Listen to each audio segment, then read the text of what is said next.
ഈയിടെ ICMRന്റെ dietary guidelines വന്നു കഴിഞ്ഞ് ഒരുപാട് പേർക്കുള്ള ഡൗട്ടാണ് പ്രോട്ടീൻ പൗഡർ കഴിച്ചാൽ കിഡ്നി പോവോ, പ്രോട്ടീൻ പൗഡർ സേഫ് ആണോ എന്ന്. ICMR എന്താണ് പറഞ്ഞിരിക്കുന്നത് നമുക്ക് നോക്കാം. ICMRന്റെ ഡയറ്ററി ഗൈഡ്ലൈൻസ് ഫോർ ഇന്ത്യൻസിലെ 17 ഗൈഡ് ലൈൻ തരുന്നതിന്റെ 8ാമത്തെ ഗൈഡ് ലൈനിലാണ് പ്രോട്ടീനെ കുറിച്ച് പറയുന്നത്. അതിൽ ഇങ്ങനെയാണ് പറയുന്നത്: obtain good quality protein and essential amino acids through appropriate combination of foods and avoid protein supplements to build muscle mass.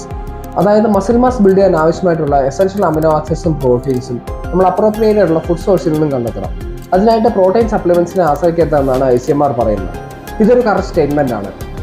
നമ്മൾ മസിൽ മാസ് ബിൽഡ് ചെയ്യാൻ ആവശ്യമായ പ്രോട്ടീൻ കണ്ടെത്തുമ്പോൾ ഫസ്റ്റ് പ്രയോറിറ്റി എപ്പോഴും ഫുഡിനായിരിക്കണം. ഒരു നോർമൽ മനുഷ്യൻ per day 1.6 gram protein per kg എന്ന കണക്കിൽ വേണം പ്രോട്ടീൻ എടുക്കാൻ.